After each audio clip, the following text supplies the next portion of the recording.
चंद्रबाबू नायडू के पास रहने वाले एक उनके करीबी मंत्री कोडेला शिवप्रसाद करके, उनके लिए हमने बहुत काम किया और क्या क्या किया और कैसे किया, क्या हुआ करके वो सब मैं आपको अभी बताने वाला हूँ।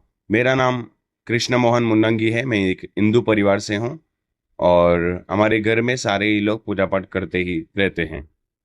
दोस्तों, बचपन से मेरे पिताजी के काम के वजह से डिस्पेंसरी तौर पे उनको डॉक्टर का तौर पे जब चुना गया, तो उनके काम के दरमियान यहाँ वहाँ पर बार बार हम लोग ट्रांसफर होते थे। मेरे पिताजी ट्रांसफर होते थे तो हम लोग भी दूसरे दूसरे जगह पर जाने की हमारी बहुत आदत हो गया। हर साल में एक एक साल में क्या होता था कि पिताजी का काम दूसरे जगह ट्रांसफर हो, दूसरे गांव में, वो गांव में जाएंगे, वो गांव में एक साल कंप्लीट होने से पहले ही फिर उधर से दूसरे जगह पर जाते हैं। ऐसे ही काफी गांव में हम लोग प्रवेश करते थे और रहा करते थे। ऐसे ही हमारी जिंदगी थी।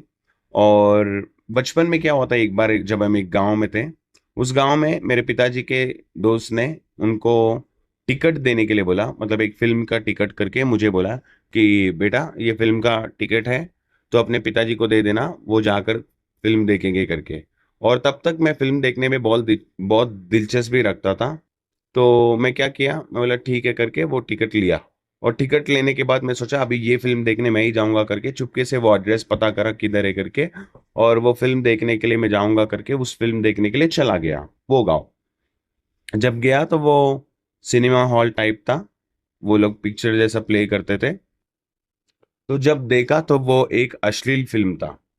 तो वो अश्लील फिल्म होने की वजह से उस समय पर ही मेरे बचपन में, मतलब एक छोटी सी उम्र में, मेरा पूरा जो माइंड है वो करप्ट हो गया, पूरी तरीके से। वो करप्ट होने की वजह से मैं पूरी तरीके से, विचारधारा मेरी पूरी तरीके से बदल गई।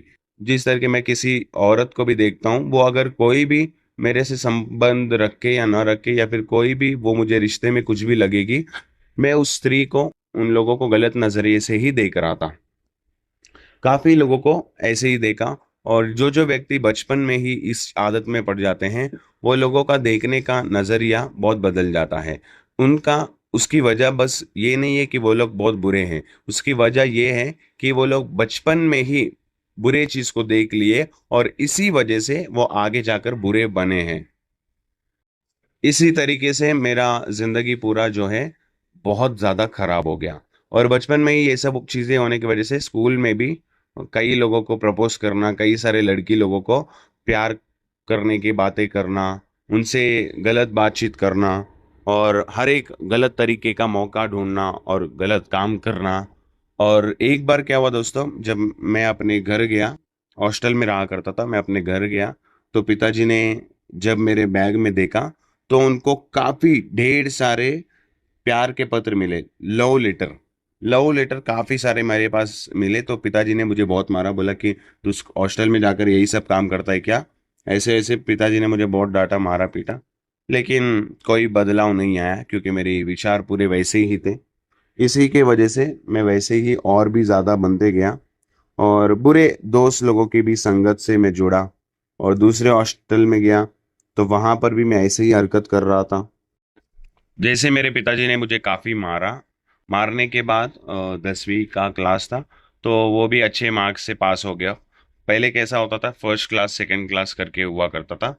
अभी कैसा कंपटीशन जैसा होता है, पहले वैसा नहीं हुआ करता था। तो मैं अच्छे से पास हो गया। जब इंटरमीडिएट की बात आई दोस्तों, मेरे पिताजी के बहुत अच्छे मित्र हैं, एक काउंसलर थे, सरकारी काउंसलर।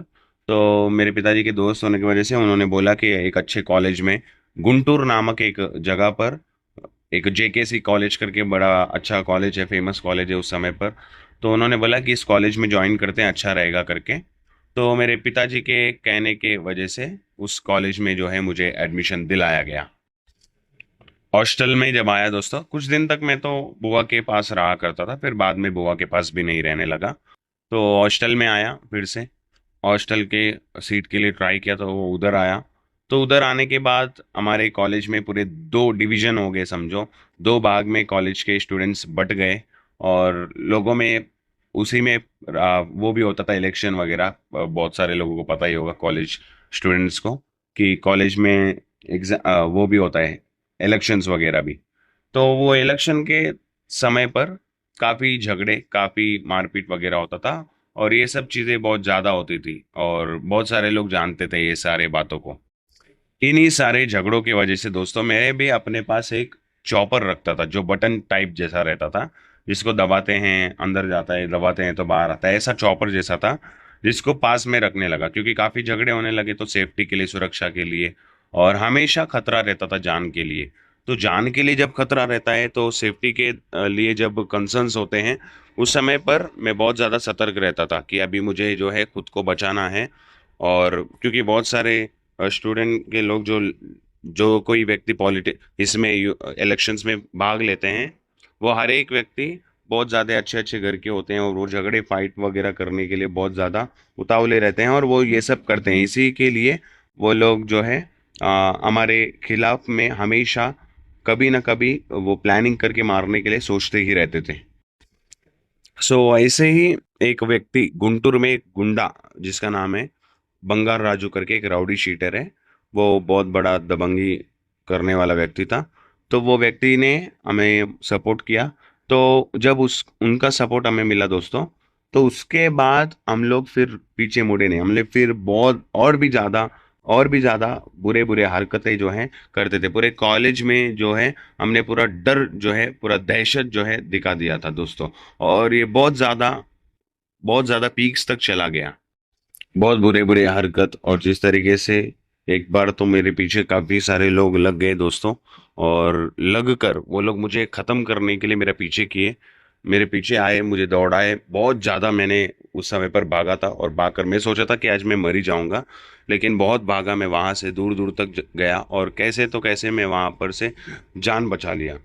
जान बचाने के बाद हमारे ही कॉलेज में एक पुष्पराज करके एक दोस्त था मेरा, पुष्पराज नाम का। तो पुष्पराज के सभी आदत थे, उसके सभी आदत मतलब सब बुरे आदत सभी थे। और वो शराब वगैरह सब पीता था, नशा वगैरह करता था, और तब तक मैं नशा नहीं किया था। तो वो क्या करता था दोस्तों, जब उसके पास पैसा रहता है तो पैसे से वो शराब लेकर आता था। लेकिन जब पैसा नहीं रहता है तो हमारे हॉस्टल के ऊपर छत पर क्या होता था, काफ़ी सारे सामान जो खराब, थोड़ा बहुत खराब हुआ रहता है, जिसको बनवाना रहता है, वो सारे सामान को जो है ऊपर जाकर हम पहले लगा देते थे। तो वो क्या करता था, उसी जगह पर जाता था और वो उसमें से आयरन और कोई लोखंड के वस्तु जो जो रहते थे, वो सब चीज़ों को बेचता था और बेचकर शराब लेता था। और वैसे ही आदत बन गई हमारी भी कि हम लोग भी उसके साथ जुड़ गए, और जुड़कर हम भी वही वही बेचना और वही चीज़ों को बेचकर जो पैसे मिलते हैं, वो पैसों से शराब पीना, नशा करना, पूरी तरीके से बर्बाद हो गए हम। और ऐसे समय पर मेरे पिताजी एक बार मुझे पता करने के लिए कि मेरा बेटा कैसा है, ये सब पता करने के लिए वो मेरे कॉलेज में आए थे दोस्तों। जब कॉलेज में आए थे तो उनको काफ़ी लोगों ने बोला कि आपका बेटा कैसा है, आपका बेटा शराब पीता है, नशा करता है, मारता है, पीटता है, झगड़े करता है, गाली गलौज बहुत करता है, तुम्हारा बेटे को समझो, ऐसा वैसा करके मेरे पिताजी को बहुत लोगों ने बोला। और मेरे पिताजी बहुत दुखी हो गए, और उन्होंने जब मुझे देखा मैं वहाँ पर क्या कर रहा था, उस समय पर उन्होंने मुझे पकड़ा और मुझे बहुत बेरहमी से उन्होंने पीटा और बहुत मारा कि तू कॉलेज में, हॉस्टल में आकर यही सब कर रहा है, तेरी ज़िंदगी क्या है, ऐसा वैसा। उन्होंने बहुत बोला मुझे, पिताजी बहुत मार कर उन्होंने बोला कि अभी तुझे इस कॉलेज में नहीं रहने दूंगा, ऐसा बोलकर वो मुझे नरसमपेटा के तौर पर वो नरसमपेटा लेकर गए, वो दूसरे कॉलेज में मुझे ज्वाइन किए। उन्होंने बोला अभी तुझे यहीं पर पढ़ाई करना है, ऐसा वैसा बोला। तो वहाँ पर भी क्या हुआ दोस्तों, कॉलेज के बगल में ही एक काउंसलर रहा करता था, मुल्ला करके एक नाम है उनका। तो वो मुल्ला जो है, वो व्यक्ति एक काउंसलर थे, उनके ऊपर काफ़ी सारे केसेस वगैरह दर्ज हुए थे उस समय पर ही, कई सारे मर्डर केसेस उन पर जो है दर्ज हुए थे। इसी वजह से उन्होंने क्या किया, वो उनके दोस्त लोग, काफ़ी लोग मिलकर हमारे संपर्क में आते थे और हम सब उनसे जुड़ गए धीरे धीरे। और हमें जब भी उनके साथ एक और व्यक्ति था जो वो भी मर्डर केसेस में जुड़ा हुआ था, उनसे भी संपर्क हुआ। तो ये गंदे गंदे लोगों से जब संपर्क और जुड़ना हो रहा था दोस्तों, उसी समय पर हमारी बर्बादी, मेरी बर्बादी जो है शुरू हो गई थी। और इसीलिए हम मारपीट, झगड़े, ये सब करने में और भी ज़्यादा व्यर्थ और व्यस्त हो गए थे। उसी जगह पर महबूब शाह नाम के एक व्यक्ति थे, और उसी समय पर तेलुगु देशम पार्टी जो आप अभी देख रहे हो, वो पार्टी आरंभ हुआ था वहीं पर। और जब आरंभ हुआ तो उनको जो है टाउन प्रेसिडेंट के तौर पर चुना गया। और चुनने के बाद अ, उन्होंने बहुत कार्यक्रम किया, बहुत कार्यक्रम मतलब मारपीट वाले कार्यक्रम। उन्होंने बोला इधर जाके मार के आने का, तो हम लोग जाके मार के आते थे। इधर जाके ये करके आने का, उधर जाकर वो करके आते थे। हमने बहुत कुछ ऐसे किया, बहुत कुछ मारपीट किया, बहुत कुछ केसेस वगैरह दर्ज हुए, ये सब बहुत सारी चीज़ ऐसे होते रहे हमारी ज़िंदगी में। और इसी समय पर काफ़ी सारे बम हम तैयार करते थे। बम तैयार करके दोस्तों उसको अच्छे से बनाकर उसको हम जमीन के नीचे गाड़ते थे, रखते थे, छुपाते थे, और कोई नहीं जाता उस जगह पर रखते थे, ताकि वो कुछ भी ऐसा कुछ डिस्प्यूट ना हो करके। तो ऐसा हुआ करता। आप बोलोगे बम क्यों बनाते हो, तो बम इसलिए बनाते हैं क्योंकि जो कोई व्यक्ति हमारे खिलाफ खड़े होते हैं, मतलब नेता के तौर पर अगर उभरने की भी कोशिश करते हैं, तो उनका जो इतिहास है या फिर जो भविष्य है उसे समाप्त करने की कोशिश में हम जो है बम तैयार करते थे, और जाकर उसके लिए जो है इंतजाम करते थे पूरा कार्यक्रम के लिए। इस तरीके से हमारी जिंदगी बीत रही थी। रफ़ी, रवि, धनराज और राजू, ये सब मेरे दोस्त थे। ये सब हमारा एक ग्रुप बन गया, और बनकर हम लोग ये सब चीज़ें कार्यक्रम करते थे, और ये सब चीज़ें आदत ही बन गई हमारी ज़िंदगी में, और यही हरकतें बढ़ती जा रही थी। और हमारे मतलब हिंदू मुस्लिम भी साथ में थे, हम सब हिंदू मुस्लिम थे, साथ में ही थे। हम इतना फिर भी ये सब करते थे, झगड़ा करते थे, मिलजुल कर करते थे, बाकी लोगों को सताते थे। ऐसे ही एमएलए साहब से जुड़ना, और उनके दम पर और भी उड़ना, और उनके ही दम पर एक ग्रुप बनाकर बहुत भी कुछ भी किसी भी व्यक्ति को तकलीफ देना, चोट पहुंचाना, मारपीट करना, ये पूरी एक ज़िंदगी बनी गई मेरी। और ऐसी ज़िंदगी में काफ़ी लोग, करीम मुल्ला करके, जो मुल्ला की मैंने बात किया उनका नाम पूरा है करीम मुल्ला, और उनके दम पर बहुत उठते थे। और बाकी सभी लोगों के, नेताओं के दम पर, एमएलए विधायक के दम पर, और एमएलए जाके आगे जाके वो मंत्री बने हैं, उनके दम पर हम बहुत उड़ते थे। इतना उड़ते थे कि बता ही नहीं सकते। और जब छुट्टियों का समय आया दोस्तों, मेरा एक दोस्त हुआ करता था। वो दोस्त एक ईसाई दोस्त था। वो दोस्त को अपने घर ले गया था मैं, और घर पे गया मैं और मेरे पिताजी, और मेरा दोस्त थे घर पे। और उन्होंने देखा मुझे, मेरा दोस्त को देखा, उन्होंने कुछ बोला नहीं। मैं और मेरे दोस्त सब दोनों मिलकर एक पिक्चर देखने गए, और पिक्चर देखने गए और वापस आए। और खाना खाने के लिए जब हम बैठे, मैं और मेरे दोस्त जो ईसाई दोस्त था, हम बहुत अच्छे करीबी दोस्त थे। हम ज़रा सा भी कोई भी चीज़ का भेदभाव नहीं करते थे। तो मेरा दोस्त और मैं एक ही थाली में खाना खा रहे थे। मेरे पिताजी ने इस चीज़ को देखा और उनको बहुत गुस्सा आया कि मतलब ये तू क्या कर रहा है, वो छोटे जात का है, वैसे वैसे कैसे खाया। जात के बारे में नहीं बोलना चाहिए, लेकिन उस समय पर विचार ऐसे ही थे। तो उन्होंने बोला कि ऐसे तू क्यों कर रहा है, ऐसा हमारा नाम क्यों खराब कर रहा है, उसके साथ कैसे खाया, तो ऐसे करके उन्होंने मुझे डांटा। और हम लोग फिर से पिक्चर देखने चले गए थे। और जब देख कर वापस आए तो मेरे पिताजी ने ताला डाला था, ताला डाला और वो खोल नहीं रहे थे, काफ़ी दरवाज़ा खटखटाने के बावजूद। और उसी गांव में मेरे जो दोस्त थे, ईसाई दोस्त, उसके रिश्तेदार भी रहा करते थे। और वो कौन है, मतलब वो ढोल वगैरह बजाते थे गांव में। अभी ढोल बजाकर सबको संदेश देते थे, सुनो सुनो सुनो, गांव वालों सुनो, मतलब गांव में ये होने वाला है, ऐसा वैसा ढोल बजाते थे। वो किसी मतलब लोगों के तरफ से वो कोई छोटे जाते करके उस समय पर हमको सिखाया गया था, बताया गया था। तो मैंने इस बात को से देखा तो मुझे बहुत अजीब लगा, क्योंकि मेरा दोस्त मुझे देख रहा था, मुझे बहुत शर्म आ रहा था कि मैं उसके साथ ऐसा कर रहा हूँ, मेरे पिताजी ऐसा कर रहे करके मुझे बहुत ज़्यादा शर्म लगा। ऐसे समय पर मैंने दरवाज़ा खटखटाया तो उन्होंने नहीं खोला, और जब खोला काफ़ी समय बाद, तो मैंने क्या किया, मैंने अपने सामान वगैरह ले लिया, अपने कपड़े वगैरह ले लिए। मतलब मैं नहीं रहूँगा इधर, मैं जाऊँगा करके। तो मेरे पिताजी ने बोला कि किधर जाएगा, और मैंने बोला कि मेरे को इधर रहना ही नहीं है, मैं जाऊँगा, कहीं भी जाऊँगा करके। तो मेरे पिताजी ने मुझे देखा और मुझे बहुत मारा। मारने के बाद भी मैं बोला कि मैं रहूँगा ही नहीं इधर, ऐसा बोलकर मैं वहाँ से दूसरे जगह चला गया, और दूसरे गाँव में गया। नया सा गाँव था, और बहुत घमंड हुआ करता था अपने बैकग्राउंड को लेकर, अपने पीछे जो रहते हैं बड़े बड़े लोग, उनको लेकर बहुत घमंड मेरे अंदर हुआ करता था।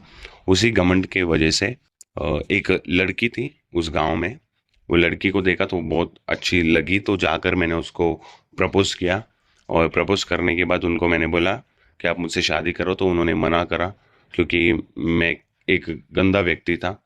तो उन्होंने बहुत मना किया, तो उनको मैंने बोला कि नहीं, आपको मानना पड़ेगा। मैंने काफ़ी समय पर उनको फोर्स किया था, लेकिन तब पर भी वो नहीं सुनी थी। और एक बार क्या हुआ दोस्तों, उसको डराने के लिए, वो लड़की को डराने के लिए मैंने एक पॉइजन का बॉटल लिया, जहर का बॉटल लेकर मैंने उसको फोड़ा और उनके सामने ऐसा नाटक किया कि मैं वो जहर पी लिया हूँ। उसको गिराया और मैं उसका नाम लेकर बोल रहा हूँ ज्योति ज्योति ज्योति करके। तो ऐसा करके मैं कर रहा था, बहुत नाटक करता था मैं। तो वैसे ही वो लड़की के सामने नाटक किया। तो वो लड़की की जो माँ थी वो नर्स हुआ करती थी। तो क्या हुआ, वहाँ पर जैसे ही मुझे देखा, तो वहाँ से तुरंत वो लोग, मेरे दोस्त लोग आए, तो उन्होंने उन्होंने तुरंत मुझे हॉस्पिटल लेकर गए। और हॉस्पिटल लेकर जाने के बाद जो माँ नर्स थी वो उधरी थी, वो उधरी सोई थी। मतलब जब मुझे देखे तो जागे और मुझे बोले कि क्या हुआ बाबू करके। तो मैंने बोला, मैं ज्योति ज्योति करके बोल रहा था, बहुत नाटक कर रहा था बिस्तर पे ही गिरकर, ज्योति ज्योति ज्योति करके ऐसे कर रहा था। इस वजह से क्या हो गया कि उनको लगा कि ज्योति मतलब मेरी लड़की इस गांव में, कोई और तो नहीं है। तो उनको समझ में आया। फिर बाद में उन्होंने बोला कि आप किधर रहते हो, आप कौन सा गांव के हो, पता भी नहीं है कि आप किधर हो, कहाँ के हो, कौन से गांव के, हम कैसे तुम्हारे से हमारे बेटी का शादी करा दे करके उन्होंने बोला। तो मैंने बोला, मेरा एक दोस्त था, उस दोस्त को मैंने बोला कि तू अपने माता पिता को बता देना कि वो लोग मेरे माता पिता करके थोड़े समय तक बोलने के लिए, ताकि मेरा शादी हो जाए, क्योंकि मैं अपने घर वालों के पास नहीं जाता हूँ। ऐसा करके मैंने अपने माता पिता को जो है, मेरे दोस्त के माता पिता को मैंने अपना माता पिता बना दिया उनके सामने। और उनको मैंने उनके घर भी लेकर आया, बोला कि देखो यही मेरे माता पिता है और मेरा जो दोस्त है ये मेरा भाई है। ऐसा बोलकर मैंने एक झूठ बोलकर उन परिवार वालों को धोखा देकर मैंने उसके साथ शादी कर लिया। और शादी करने के बाद वो लोग शादी के लिए नहीं मान रहे थे। इस वजह से मैंने टॉर्चर करने के लिए एक निर्णय ले लिया था कि मैं शादी करने से पहले इनको मैंने बहुत बार बोला, लड़की को बोला कि मान जाओ, तो वो भी नहीं मानी। मैंने परिवार वालों को बोला तो वो लोग भी नहीं माने। तो अभी मेरा फ़र्ज़ है, अभी मैं टॉर्चर करूँगा करके मैं मारने लगा, पीटने लगा, गाली गलौज करने लगा, झूठे झूठे आरोप उन पर डालने लगा और उनकी उनकी ज़िंदगी को नरक जैसा बना दिया। और जब इतना ज़्यादा नरक जैसा बना दिया कि वो लोग जो मेरे सास ससुर थे, वो लोग यहाँ तक कि मेरे हाथ पांव जोड़कर कहते थे कि कम से कम उसे छोड़कर चले जाओ कहीं पर भी, कोई दिक्कत नहीं रहेगा करके। ऐसे करके वो लोग जब बोले थे एक बार, तो मैं बोला कि ठीक है, मैं जाऊँगा करके। मैं जा रहा था और वो रो रही थी। उनको देखकर मैं वापस मुड़ कर आकर उनके साथ मैं बोला कि मैं ऐसे ही रहूँगा, पर रहूँगा तुम्हारे साथ ही, ऐसे बोलकर मैं उधर ही रहा करा। और ऐसे मेरी ज़िंदगी में एक और व्यक्ति थे जो एक एसबीआई में काम किया करते थे, एक कैशियर के तौर पर। वो एक ईसाई व्यक्ति थे करके मुझे नहीं पता था, लेकिन वो पास में ही रहा करते थे। उन्होंने बोला कि कृष्णा मोहन आ जा यहाँ पर, 3 बजे आना, प्रार्थना करते हैं अपन। थोड़ी दिन तक हम लोग का संपर्क जुड़ा हुआ था, मतलब बातचीत होने लगा। और फिर उन्होंने बोला कि कृष्णा मोहन आना, सुबह प्रार्थना करेंगे 3 बजे करके। तो मुझे कुछ पता नहीं था प्रार्थना वगैरह क्या होता है, लेकिन उन्होंने बुलाया तो कम से कम जाऊंगा, ऐसा करके भी नहीं सोचा। मैं बोला नहीं जाऊंगा, क्योंकि मेरे को क्या ज़रूरत है। लेकिन क्या हुआ, मैं जाकर सो गया। और जाकर जब सोया तो 3 बजे अचानक से मैं उठ गया और मुझे ऐसा लग रहा था कि मुझे जाना ज़रूरी है। और ऐसा जब मैंने सोचा तो मैं वहाँ पर से सीधा उधर गया मेरे दोस्त उस व्यक्ति के घर पर 3 बजे। तो उन्होंने बोला कि बैठ जाओ, प्रार्थना करो, परमेश्वर को धन्यवाद करो इस समय के लिए, इस जीवन के लिए। ऐसा करके उन्होंने प्रभु के बारे में बताया। तो मैंने भी परमेश्वर को स्तुति किया, थोड़ा धन्यवाद किया, नहीं पता था लेकिन कर रहा था। और जब मैं कर रहा था, पवित्र आत्मा उस समय पर मुझ पर आई और वो मुझे रिफ्रेशमेंट पूरी तरीके से दी। मेरे मन को पूरी तरीके से वहाँ पर बदलाव मिला और वहाँ पर मैंने परमेश्वर के सामर्थ्य को अनुभव किया। अभी मैं उसको सामर्थ्य और शक्ति कह रहा हूँ। एक समय पर मैं उसको कोई आत्मा समझ रहा था, लेकिन वो सामर्थ्य और प्रभु की पवित्र आत्मा है, पवित्र शक्ति है, जो मेरी ज़िंदगी को, कठिन ज़िंदगी को, कठोर पत्थर जैसे ज़िंदगी को उसने बदला। तो दोस्तों जब वो बदला तो मैं डेली प्रार्थना करने लगा, इतना प्रार्थना करने लगा कि मेरी वाइफ एक कमरे में रहती थी और मैं एक दूसरे कमरे में रहकर काफ़ी समय तक प्रार्थना करता था, घंटों तक प्रार्थना करता था। प्रार्थना जैसे जैसे करते जा रहा हूँ वैसे वैसे मेरी ज़िंदगी में बहुत ज़्यादा परिवर्तन आने लगा। और जैसे जैसे परिवर्तन आने लगा, परमेश्वर का वचन भी मैं पढ़ने लगा, प्रभु को जानने लगा, समझने लगा। और परमेश्वर ने एक वचन के ज़रिए मुझसे बात किया और वो वचन मुझे बहुत ज़्यादा आकर्षित करा। वो वचन है, मैं तुझे ना कभी छोड़ूंगा ना कभी त्यागूंगा। ये वचन मेरी ज़िंदगी को छू ली और पूरी तरीके से अपनी तरफ परमेश्वर ने मुझे मोड़ लिया। और ऐसे समय पर परमेश्वर ने मुझे सेवकाई के लिए भी बुलाया था। और ये बात मैंने जाके सेवक को बोला तो उन्होंने बोला कि नहीं, आप पहले काम कर लो, क्योंकि आपके बच्चे हैं, पहले कोई काम करो फिर बाद में आप देखो करके। फिर मैं काम करने लगा और काम करते समय पर एक एक्सीडेंट हुआ। एक एक्सीडेंट के ज़रिए मैं समझ सका कि परमेश्वर मुझे वार्न कर रहे हैं, क्योंकि तुझे सेवकाई करना है करके। तो ऐसा समझकर मैं एक जगह पर सेवा शुरू किया। वहाँ पर से प्रभु ने मुझे बोला कि यहाँ पर भी नहीं, तुझे सेवकाई करना है। एक मसीही व्यक्ति थे, उन्होंने फिल्म नगर, हैदराबाद के फिल्म नगर में जहाँ पर बहुत सारे फिल्म बनते हैं, उन्होंने बोला कि वहाँ पर कोई चर्च नहीं है, वहाँ पर चर्च बनवाओ, वहाँ पर प्रार्थना करो, वहाँ पर प्रभु का आत्मा उतरेगा और प्रभु के काम होंगे, ऐसे करके उन्होंने बोला। तो मैंने बोला ठीक है करके उधर भी गया, वहाँ पर भी चर्च वगैरह बनाया। बनाने के बाद कागज़ भी अपने नाम, मेरे नाम था। तो प्रभु की जो गवाह है, मुझे वहाँ पर रहने के लिए नहीं दे रही थी। इस वजह से वो कागज़ को मैंने उन्हीं के नाम किया और मैंने बोला कि मैं यहाँ पर प्रभु की सेवा नहीं कर पाऊँगा, मैं दूसरे जगह जाऊँगा, प्रभु जहाँ पर मुझे भेजेंगे करके, ऐसे करके मैंने बोला। और वहाँ से मैं अपने गाँव आया, प्रार्थना कर रहा था। प्रार्थना करते समय पर एक माँ ने मुझे फलाना गाँव का नाम बताया। उन्होंने बोला कि यहाँ पर सेवा करो, यहाँ पर कोई कलीसिया नहीं है करके। तो मैं वहाँ पर गया, परमेश्वर के बारे में बता रहा था। तो 3 मसीही स्त्री लोग थे जो लोग प्रभु को समझे। और उसी गांव में संडे संडे को शाम को एक एवेंजलिस्ट आते थे, एक सुसमाचार करने वाले व्यक्ति। वो परमेश्वर के बारे में आकर बताया करते थे। और उनके जाने के बाद वहाँ पर कोई भी चर्च जो है स्थापित नहीं किया गया था। तो जब प्रभु को प्रार्थना कर रहा था तो खुदावन ने उनके ज़रिए ही मुझे कलीसिया को स्थापित करने के लिए अगुवाई करा। और उन्हीं के वजह से मैंने कलीसिया को स्थापित किया।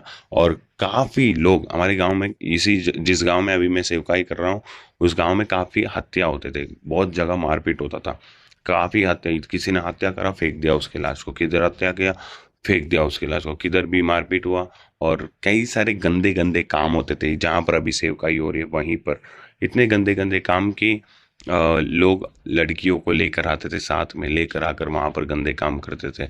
लोग किसी और को लेकर आते थे, गंदे काम करते थे। यहाँ से नशा करना, शराब पीना, चोरी करना। हमारा पूरा गांव इसी वजह से बहुत ज़्यादा बर्बाद के राह पर चल रहा था। ऐसे हमारे गांव में जब कलीसिया बनी तो काफ़ी लोग प्रभु को समझे, प्रभु को जाने। और काफ़ी चोर, काफ़ी लोग, काफ़ी जो गंदे गंदे काम कर रहे थे वो बंद हो गया पूरी तरीके से। हमारे गांव में स्ट्रीट लाइट तक नहीं रहा करता था, बहुत अंधेरा रहा करता था। लेकिन जब से सेवकाई शुरू हुई तब से गांव को पूरी परमेश्वर ने बदल दिया। और परमेश्वर बदल कर बहुत बड़े बड़े काम करते हैं। और इस तरीके से एक विरोधक, एक कट्टर, क्या बोल सकते, कट्टर गुंडा बोल सकते हैं, ऐसे मेरी जिंदगी को प्रभु यीशु ने बदला और बदल कर अपने राहों पर मुझे चला रहे हैं। इस तरीके से प्रभु यीशु मसीह ने मेरी ज़िंदगी को बदला। बचपन से ही अश्लील चीज़ों को देखकर अपने दिमाग को पूरी तरीके से करप्ट किया, बर्बाद कर दिया मैंने। लेकिन प्रभु ने मुझे नहीं त्यागा, प्रभु ने मुझे नहीं छोड़ा। प्रभु ने तब पर भी मुझे प्यार किया और मुझसे प्यार करके अपने काम के लिए चुनने के लिए निर्णय लेकर उन्होंने मुझे सेवकाई के लिए चुना, एक जो किसी गिनती में भी नहीं था। दोस्तों, मेरे परिवार की मैं अभी बात करूंगा। जब मुझे पता चला कि मेरी एक भाभी थी, मेरे भाई की जो वाइफ, वो गुजर गई करके पता चला, तो उनके वजह से हम गाँव गए, मैं और मेरी पत्नी। मैंने तब तक उनको सब बता दिया था क्या क्या मैंने किया था। तो जब गाँव गए, वो मर गई, तो उसके बाद हम लोग थोड़े दिन वहीं पर थे। मैं अपने माता पिता से उतना ज़्यादा लगाव नहीं रख पाया था, जो चीज़ें हुई उसी वजह से। तो इसके बाद मेरे कुछ ही समय बाद, कुछ दिनों बाद मेरे भाई भी गुजर गए थे। मेरे भाई गुजरने के बाद मेरे माता पिता दोनों अकेले पड़ गए। तो मैंने सोचा अभी मुझे निर्णय लेना होगा कि अभी मैं यहीं रहूँगा, क्योंकि मेरे माता पिता का मुझे देखभाल करना है, सेवा करना है करके। ऐसे सोचकर मैंने यहीं पर रहने का निर्णय लिया और मेरे माता पिता के साथ मैं रहने लगा, मेरे माता पिता का देखभाल करने लगा। और वो लोग हिंदू परिवार से ही थे उस समय पर भी, लेकिन मैंने प्रभु के बारे में बताया, प्रभु के बारे में समझाया। जब परमेश्वर की आत्मा, प्रभु की सामर्थ्य ने उन्हें स्पर्श किया, तो वो दोनों लोग भी प्रभु को अपनाए, वो दोनों लोग भी बपतिस्मा लिए। मैंने ही उनको बपतिस्मा दिया है, प्रभु ने मेरे ज़रिए ही दिलाया है। प्रभु ने इस तरीके से अद्भुत कार्य मेरे माता और पिता की ज़िंदगी में किया, और वो लोग भी प्रभु को अपनाकर आज मसीहत में है। इसीलिए मैं खुदा का हमेशा धन्यवाद करता रहूँगा, क्योंकि परमेश्वर ने मुझे चुना, जो किसी लायक नहीं है, जो किसी गिनतियों में भी नहीं है, ऐसे मुझे चुनकर परमेश्वर ने अपने काम को करने के लिए निर्णय लिया। इसीलिए मैं परमेश्वर को हमेशा हर विषय में धन्यवाद करने के लिए ही सोचता हूँ। और इस गवाही को मैं इसीलिए बता रहा हूँ क्योंकि हमारा जो खुदा है वो सच्चा ज़िंदा खुदा है, वो ज़िंदगी बदलता है। वो मेरे कट्टर ज़िंदगी को अगर बदल सकता है, तो तुम्हारी ज़िंदगी क्या है, वो तुम्हारी ज़िंदगी को क्यों नहीं बदलेगा। वो तुम्हारी ज़िंदगी को भी बदल सकते हैं। तो इसलिए दोस्तों, आप सभी लोग प्रभु पर विश्वास करिए, और विश्वास करके उनके लिए जीने के लिए एक अच्छा सा निर्णय लीजिए, ताकि सही में तुम उनके लिए जियो, ना कि दुनिया के लिए, ना कि लोगों के लिए। आप सभी प्रभु के लिए जिएंगे करके मैं आशा करता हूँ। आप सभी उनके राहों पर चलोगे करके मैं आपके लिए ज़रूर दुआ करूँगा। आप ज़रूर मेरे सेवकाई के लिए दुआ करिए, मेरे चर्च के लिए दुआ करिए, ताकि प्रभु और भी अच्छे अच्छे काम करे, और आने वाले समय में पूरे गांव में परमेश्वर अपने काम को प्रचार करे, अपने काम का इस जगह पर सामर्थ को दर्शाए करके। सभी लोग ज़रूर मेरे लिए प्रार्थना करिए। आशा करता हूँ आप सभी लोग प्रार्थना करेंगे, जो जो भाई बहन मेरे गवाही को सुन रहे हैं। और ये गवाही को जिस भाई ने आप तक पहुँचा है, उनके लिए भी ज़रूर प्रार्थना करिए। और ब्रदर जोशी उनका नाम है, उनके लिए ज़रूर प्रार्थना करिए। और इस गवाही को हिंदी में करने वाले व्यक्ति के लिए भी प्रार्थना करिए, क्योंकि ये गवाही अनुवादित है। ये गवाही को दूसरे भाषा में से, तेलुगु से हिंदी में किया गया है। और इसी तरीके से हमारे चैनल पर काफ़ी गवाहियाँ हमने डाले हैं।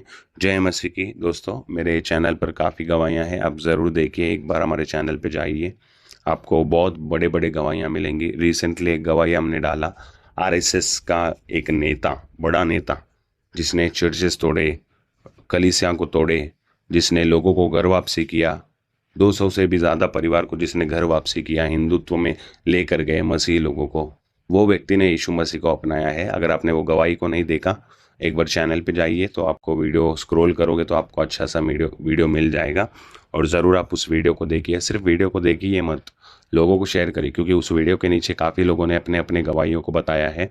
इसीलिए अगर आप जब वीडियो देख रहे हो, तो आप एक बार कमेंट में भी जाइए, कमेंट में भी काफ़ी लोगों ने अपने गवाहियों को लिखा है। और एक अच्छा मुहिम हमने शुरू कर दिया है गवाहियाँ शेयर करने का, क्योंकि लोग गवाहियाँ नहीं बता रहे, कुछ ही लोग गवाहियाँ बता रहे। इसीलिए हमने शुरू करा एक अच्छा सा प्रोग्राम, कि जो जो लोग कमेंट में भी अपने गवाहियों को दे रहे हैं, उन गवाहियों को भी हम कोशिश कर रहे हैं ताकि उसको भी आपके सामने ला सके। उसके लिए आपको क्या करना है, उसके लिए आपको गवाही को शेयर करना है। पहले अगर आप एक प्रभु को अपनाने वाले व्यक्ति हो, आपकी ज़िंदगी में क्या गवाही है, उस गवाही को आप ज़रूर हमारे साथ शेयर करिए। शेयर करने से क्या होएगा, बाकी जब लोग देखते हैं हाँ भाई यीशु इतने बड़े खुदा हैं, कि जो विरोध करता है वो भी यीशु को अपनाता है, जो खिलाफ रहता है वो भी यीशु के पास जाता है। इस तरीके से लोग जानते हैं यीशु मसीह को, और जानेंगे, जब जानेंगे तो फिर कितना बड़ा कार्य होएगा। आप सब खुदा के राह पर चलिए, यकीन करिए उनके अद्भुत कामों पर। अगर आप हमारे चैनल में नए हो तो चैनल को सब्सक्राइब कर लो, बेल आइकॉन क्लिक कर दो, लाइक करिए हर वीडियो को ताकि दूसरे तक पहुँचे। और बेहद ज़रूरी सूचना है कि आप अपने गवाही को ज़रूर शेयर करिए। अगर आप चाहते हो कि इस चैनल का आर्थिक रूप से मदद करना है, तो फ़ोन पे का जो QR कोड होता है वो आपके सामने दिया गया है। अगर आप चाहते हो कि नहीं हमें बीज बोना है इस सेवकाई में, इस काम में, इस कार्यक्रम में, इस मुहिम में, तो आप ज़रूर जाइए, QR पे स्कैन करें, आपके मन में जो रहता है उससे उस हिसाब से करिए। प्रभु का अगुवाई रहेगा, हाँ ये प्रभु के काम में इस्तेमाल हो सकता है करके अगर आपको लगेगा, तभी जाओ, तभी उस क्यूआर को ओपन करके तभी पे करो, तभी प्रार्थना करो। सिर्फ पे करना ही हमारे लिए ज़रूरी है, पे करिए अगर आप चाहते हो तो, लेकिन प्रार्थना बहुत ज़्यादा ज़रूरी है हमारे लिए। कि आप पे नहीं भी करोगे तो प्रार्थना करोगे तो वो हमारे लिए बहुत ज़्यादा हेल्पफुल रहेगा। प्रार्थना करना मुश्किल है पे करने से भी ज़्यादा। तो इसीलिए अगर आप दोनों में से कुछ भी करिए, अगर आप चाहते हो मदद करना मदद को, नहीं करना मत करो, लेकिन प्रार्थना ज़रूर करिए। प्रेज द लॉर्ड, इस गवाही को सारे लोगों को शेयर करिए। जो लोग यीशु को नहीं जानते वो जानना चाहिए, वैसा काम होना चाहिए। प्रमोट हमें करना है, प्रमोशन के लिए कुछ भी होएगा वो भी हम आगे जाकर करेंगे। ठीक है, सभी लोग विश्वास करते हो ना यीशु मसीह पर? एक बार जोर से बोले, यीशु मसीह की जय।